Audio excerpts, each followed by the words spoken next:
Yo, welcome back kembali lagi di channel Ato Hayato.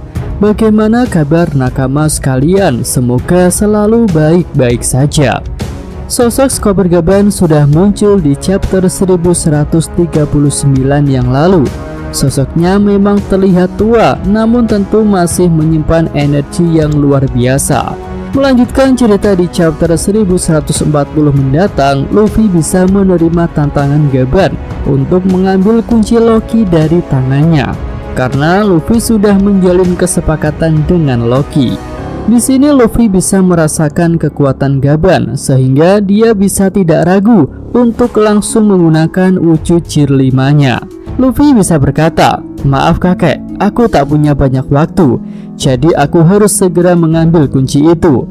Gaban pun bisa tersenyum, lalu dia bisa berkata, "Jangan sombong anak muda, tunjukkan kekuatanmu."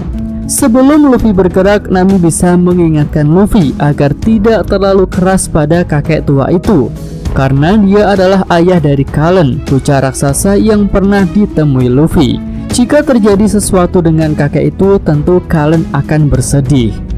Namun Zoro bisa menyela perkataan Nami. Zoro bisa berkata, "Tenang Nami, kakek itu bukan orang biasa." Tentu Luffy juga bisa merasakan kekuatannya, sehingga langsung menggunakan wujud putihnya itu. Ya, sementara itu Road tampak ketakutan dengan aura kekuatan Luffy dan Gaban yang semakin menguat. Di sini keduanya mungkin bisa menggunakan Hausoku Haki. Sebagai tangan kiri Raja Bajak Laut, tentu tak mengherankan jika Gaban juga memiliki Hausoku Haki sama seperti Rayleigh. Pancaran Hausoku Haki Luffy dan juga Gaban bisa membuat kerusakan yang lebih parah pada Kastil Aurus. Zoro pun bisa meminta Road untuk segera pergi membawa Nami jauh dari area pertarungan. Kemudian scene bisa berganti ke lokasi Samrock dan Gunko. Keduanya bisa diperlihatkan masih berada di atas burung panahnya Gunko. Tujuan mereka saat ini adalah menangkap anak-anak Elbaf agar dapat dijadikan sandera. Namun sebelum itu mereka akan memanggil satu rekan lagi agar rencana mereka bisa berjalan dengan lancar. Nah, ternyata untuk mendapatkan satu orang lagi ksatria suci, mereka harus kembali ke Kastil Aurus, karena bisa jadi satu-satunya jalan pintas masuk ke Elbaf adalah menggunakan lingkaran teleportasi yang tergambar di ruang tahta. Kedua ksatria suci itu pun bergerak dengan cepat dari dunia bawah Elbaf menuju ke dunia matahari. Namun sebelum sampai di kastil, raut wajah Samrock bisa tiba-tiba berubah. Dengan Kenbon Soku Hakinya, kembaran Shanks itu bisa saja merasakan bentrokan Hausoku Haki antara Luffy dan Gaban. Wajahnya yang sebelumnya tenang bisa berubah jadi gusar. Samrock pun bisa berkata, "Gunko, ada orang-orang kuat yang sedang bertarung di dalam kastil. Apa kau juga merasakannya?" Gunko pun mencoba untuk mengaktifkan Kenbon Soku Hakinya, dan dia bisa menjawab, "Benar bos, bentrokan Hausoku Haki kedua petarung itu sangat kuat." Akhirnya Samrock dan Gunko bisa membatalkan perjalanan mereka ke Kastil Aurus, karena hal itu akan terlalu berbahaya bagi mereka berdua. Selanjutnya Samrock bisa menghubungi ayahnya, yaitu Garling Vigeland. Dia bisa melaporkan bahwa ada haki yang sangat kuat terasa di Pulau Elbaf, tepatnya di Kastil Aurus. Garling pun bisa sedang rapat dengan para Gorosei lain, dan Gorosei Mars bisa berkata, "Mungkin rumor itu ada benarnya." Garling bisa bertanya, "Rumor apa yang kau maksud?" Valkyrie bisa ikut menjawab, "Rumor yang beredar mengatakan bahwa ada seorang legenda yang tinggal di pulau itu. Dia adalah Gaban, si pemakan gunung." Jupiter bisa ikut berkomentar, "Memang belum ada bukti yang jelas tentang hal itu, tapi beberapa informan kita sudah melaporkannya."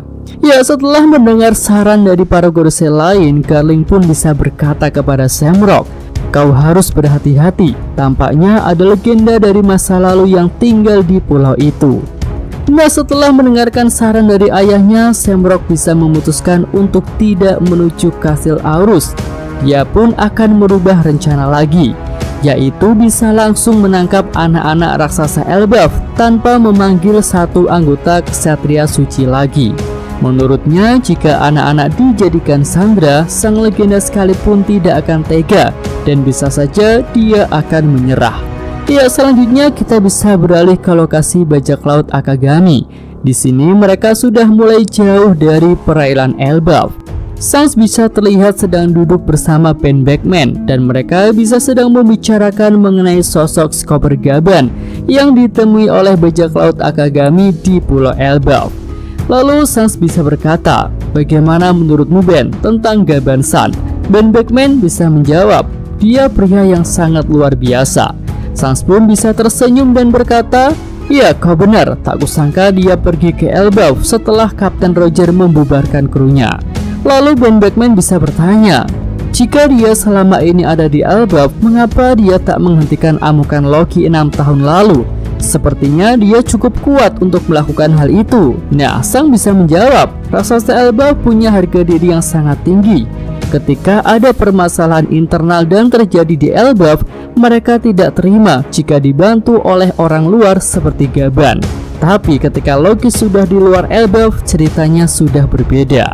Ya, selanjutnya kita bisa kembali ke lokasi pertarungan Luffy versus Gaban. Di sini keduanya sudah mulai baku hantam. Gaban bisa meletakkan kunci itu di suatu tempat lalu menghalangi Luffy yang akan mengambilnya. Ya, setelah bertahan cukup lama dengan tangan kosong, Gaban mulai menggunakan senjata andalannya, yaitu 2 kapak pemakan gunung. Kapak itu bisa merupakan bukan kapak biasa karena dapat digunakan oleh orang sekelas Gaban. Ada kemungkinan jika kapak kembar milik Gaban adalah salah satu dari Meto yang namanya belum terungkap. Pertarungan mereka pun bisa semakin seru ketika Gaban mulai menggunakan 2 kapak pusakanya. Oke, itu aja prediksi untuk alur cerita di chapter 1140 mendatang. Jika nakama sekalian punya prediksi lain yang lebih bagus, silahkan bisa tulis pada kolom komentar. Yosa, Mimin atau Hayato. Terima kasih. Oke, cukup sekian video kali ini. Semoga nakama sekalian menyukainya. Terima kasih udah nonton. Jangan lupa like-nya dan subscribe channel Atowa Hayato. Yo!